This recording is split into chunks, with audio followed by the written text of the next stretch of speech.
Hello everyone, তোমরা সবাই কেমন আছো? সবাই ভালো আছো তো?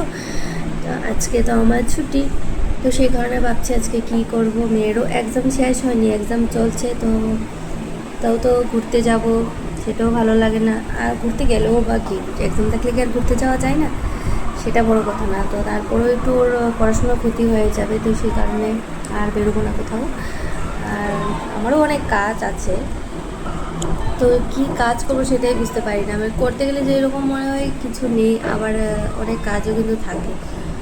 তো আজকে প্রথমত আমি এখন রান্না বসিয়েছি, রান্না হচ্ছে। আর ব্রেকফাস্ট টেকফাস্ট সব কিছু হয়ে গেছে, স্নান বান সব কিছু আমার শেষ, কমপ্লিট। তো আর এখন আজকে কী করবো, কালকে ঘরটা পরিষ্কার করে নিয়েছিলাম, আর এখন আজকে ঘরটা গুছাবো, সুন্দরভাবে গুছাবো, কারণ ঠিকঠাক করে গুছানো হয়নি কয়েকদিন ধরে। কাপড় চোপড় সব কিছু ভাঁজ করবো, সেটাই করবো আপাতত, তারপর চিন্তা করবো কী করবো। তো চলো টাটা, এখন রান্না করবো।